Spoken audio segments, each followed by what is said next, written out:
Assalamualaikum warahmatullahi wabarakatuh. Halo semuanya, salam sejahtera bagi kita semua.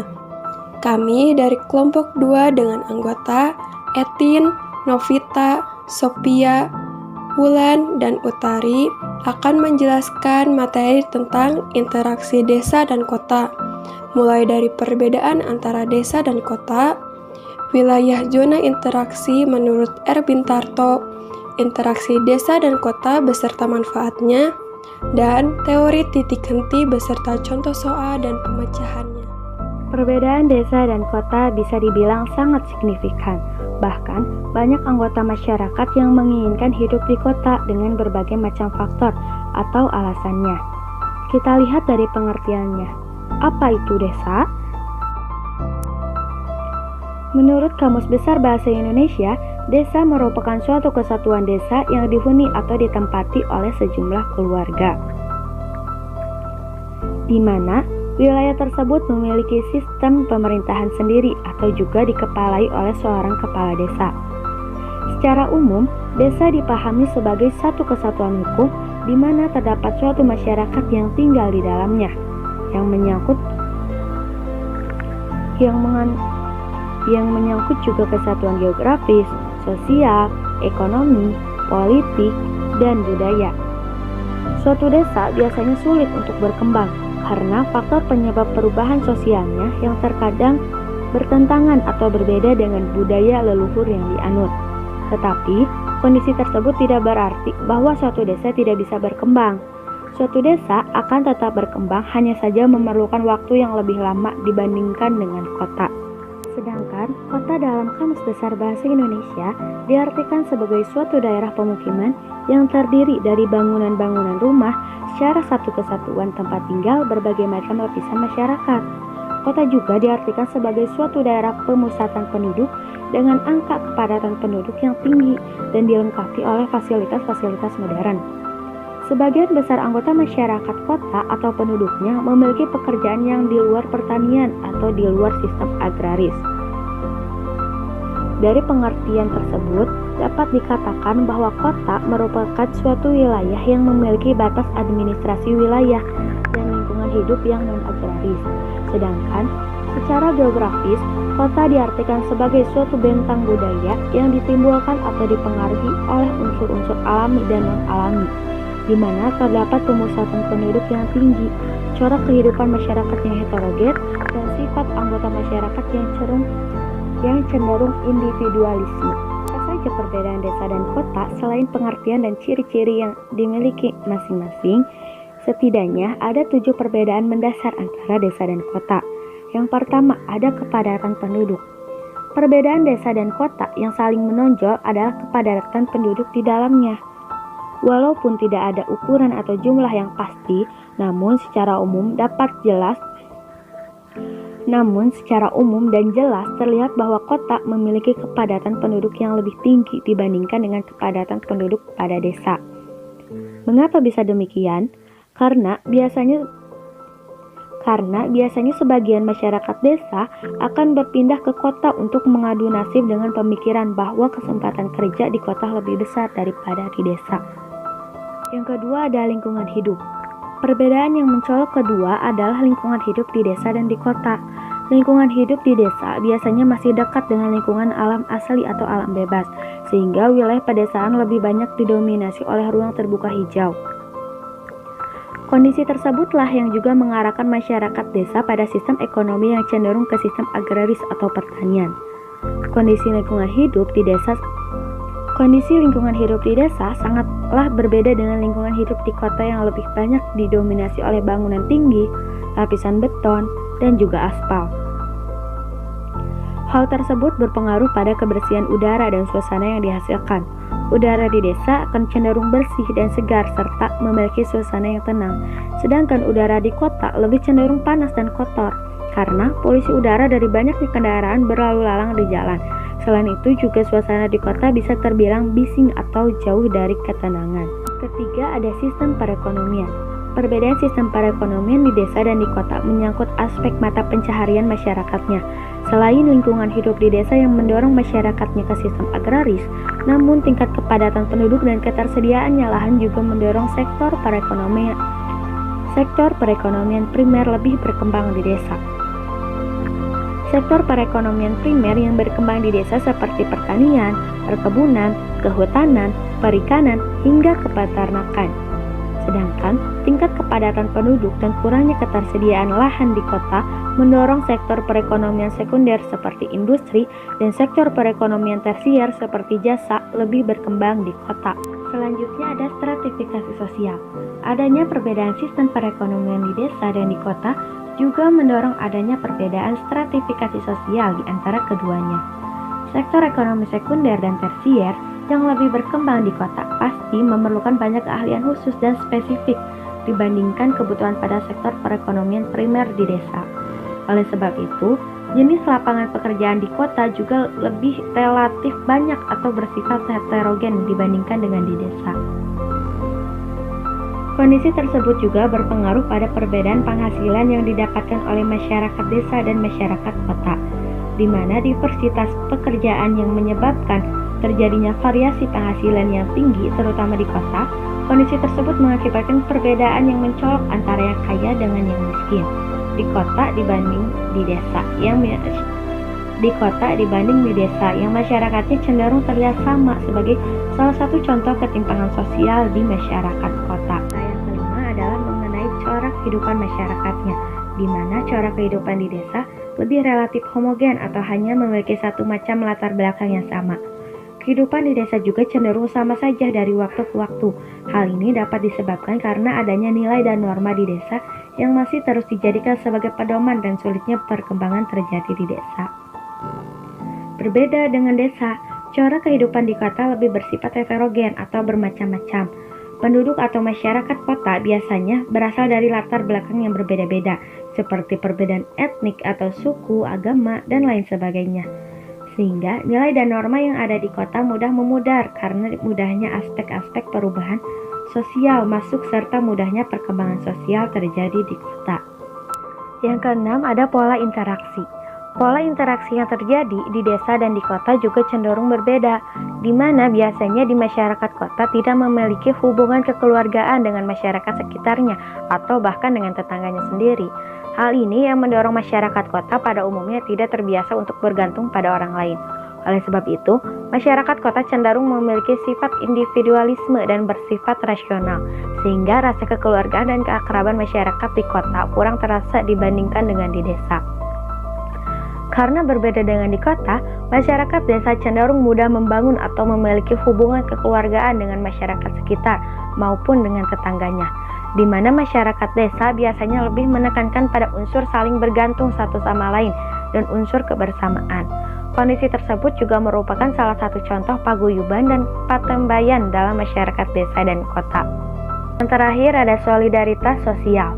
Perbedaan yang terakhir adalah pada aspek solidaritas sosial yang dipengaruhi oleh pola interaksi yang berlangsung di desa maupun di kota. Pola interaksi di desa yang lebih cenderung mementingkan unsur kekeluargaan dan kebersamaan akan menghasilkan suatu upaya untuk menciptakan suatu keserasian dan kesatuan sosial. Kondisi tersebut yang membangun solidaritas sosial yang di desa menjadi tinggi karena masyarakatnya biasa bergantung satu sama lain. Hal ini juga berpengaruh pada penyelesaian masalah di desa yang lebih ke arah musyawarah atau kekeluargaan dan konflik atau masalah sosial yang diusahakan untuk dapat dihindari. Berbeda terbalik dengan desa, di kota penyelesaian konflik cenderung mengarah pada sifat formal bukan dengan musyawarah bersama. Kondisi tersebut juga disebabkan karena masyarakatnya yang bersifat individualisme dan lebih mementingkan kepentingan pribadi dibanding kepentingan bersama, sehingga faktor terjadinya masalah sosial lebih mudah muncul di kota dibandingkan dengan di desa.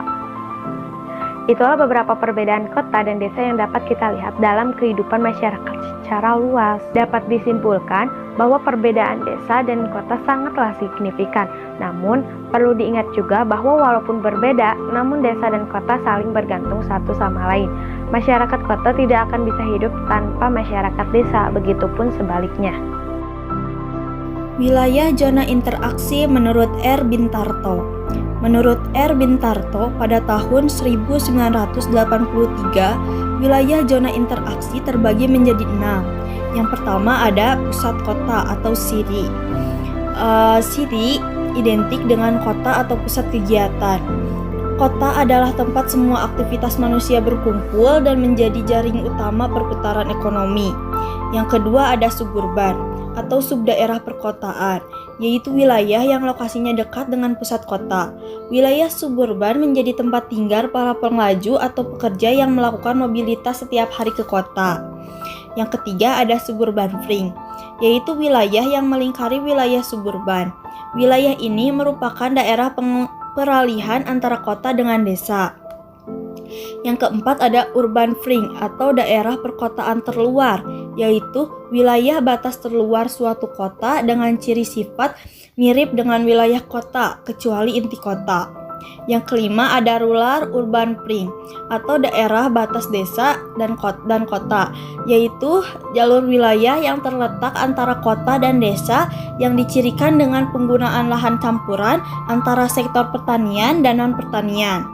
Yang keenam, rural atau perdesaan, yaitu suatu wilayah yang menitik beratkan pada sektor pertanian atau kehidupan agraris. Yang keenam, rural atau perdesaan, yaitu suatu wilayah yang menitik beratkan pada sektor pertanian atau kehidupan agraris. Pengertian interaksi desa dan kota. Interaksi desa dan kota merupakan hubungan saling mempengaruhi antara wilayah desa dengan wilayah kota, baik itu menguntungkan maupun merugikan, sehingga memberikan dampak antara kedua wilayah tersebut. Menurut Edward Ullman, ada 3 faktor utama yang mendasari atau mempengaruhi timbulnya interaksi antar wilayah, yaitu sebagai berikut. A. Adanya wilayah-wilayah yang saling melengkapi atau regional komplementari. Regional komplementari adalah terdapatnya wilayah-wilayah yang berbeda dalam ketersediaan atau kemampuan sumber daya. Di satu pihak, ada wilayah yang kelebihan atau surplus sumber daya, seperti produksi pertanian dan bahan galian. Dan di lain pihak ada daerah yang kekurangan atau minus jenis sumber daya alam tersebut. Adanya 2 wilayah yang surplus dan minus sumber daya tersebut sangat memperkuat terjadinya interaksi, dalam arti saling melengkapi kebutuhan, di mana masing-masing wilayah berperan sebagai produsen dan konsumen. B. Adanya kesempatan untuk berintervensi atau intervening opportunity. Kesempatan berintervensi dapat diartikan sebagai suatu kemungkinan perantara yang dapat menghambat timbulnya interaksi antar wilayah. Berdasarkan bagian berikut, sebenarnya secara potensial antara wilayah A dan B sangat memungkinkan terjalin interaksi karena masing-masing wilayah memiliki kelebihan dan kekurangan sumber daya, sehingga dapat berperan sebagai produsen dan konsumen. Namun, karena ada wilayah lain, yaitu C yang menyuplai kebutuhan wilayah A dan B, maka kekuatan interaksi antara A dan B menjadi lemah. Dalam hal ini, wilayah C berperan sebagai intervening area atau wilayah perantara. C. Adanya kemudahan transfer atau pemindahan dalam ruang, atau bisa juga disebut spatial transfer ability. Faktor yang juga mempengaruhi kekuatan interaksi adalah kemudahan pemindahan manusia, barang, jasa, gagasan, dan informasi antara satu wilayah dan wilayah lainnya. Kemudahan pergerakan antar wilayah ini sangat berkaitan dengan 1. Jarak antar wilayah, baik jarak mutlak maupun relatif. 2. Biaya transportasi. 3. Kemudahan dan kelancaran prasarana dan sarana transportasi antar wilayah. Manfaat interaksi desa dan kota bagi perkotaan. 1. terpenuhinya sumber daya alam sebagai bahan mentah atau bahan baku industri. 2. Terpenuhinya kebutuhan pokok yang dihasilkan pedesaan. 3. Terpenuhinya kebutuhan tenaga kerja yang dibutuhkan bagi perkotaan. Dan yang keempat, tersedianya tempat pemasaran hasil industri. Manfaat interaksi desa dan kota bagi pedesaan. Yang pertama, terpenuhinya barang-barang yang tidak ada di desa. Yang kedua, masuknya pengaruh kemajuan ilmu pengetahuan dan teknologi dari kota ke pedesaan. Dan yang ketiga, membuka lapangan kerja baru di sektor pertanian. Teori titik henti adalah teori yang dimanfaatkan dalam kajian keruangan geografi. Teori ini digunakan sebagai dasar dalam penentuan pembatasan wilayah-wilayah yang fungsional. Teori titik henti pertama kali muncul tahun 1931 oleh William J. Reilly. Menurut William J. Reilly, teori titik henti adalah teori yang digunakan untuk mengetahui jarak maksimal daerah perdagangan sebuah kota. Teori ini dimanfaatkan untuk memperkirakan lokasi garis batas yang memisahkan wilayah-wilayah perdagangan dari dua buah kota yang berbeda ukurannya. Dengan teori ini dapat diperkirakan penempatan lokasi industri atau pelayanan-pelayanan sosial antara dua wilayah sehingga dapat dijangkau oleh penduduk kedua daerah tersebut. Contoh soal teori titik henti. Pemerintah ingin membangun sebuah pasar di antara kota A dan kota B. Jika penduduk di kota A sebanyak 350.000 jiwa, penduduk kota B sebanyak 150.000 jiwa, dan jarak antara dua kota tersebut adalah 45 km, tentukan di manakah lokasi pasar berdasarkan perhitungan titik henti. Diketahui jarak antara kota A dan kota B 45 km, populasi jumlah kota A 350.000 jiwa, populasi kota B 150.000 jiwa. Lalu kita masukkan ke dalam rumus dan didapatkan hasilnya 17,86 km. Jadi, lokasi pasar berdasarkan perhitungan titik henti adalah 17,86 km dari kota A. Sekian video pembelajaran dari kami. Semoga video ini bermanfaat bagi kita semua. Kami dari kelompok 2 mengucapkan banyak terima kasih atas perhatiannya. Mohon maaf apabila ada kesalahan. Wassalamualaikum warahmatullahi wabarakatuh. Bye-bye.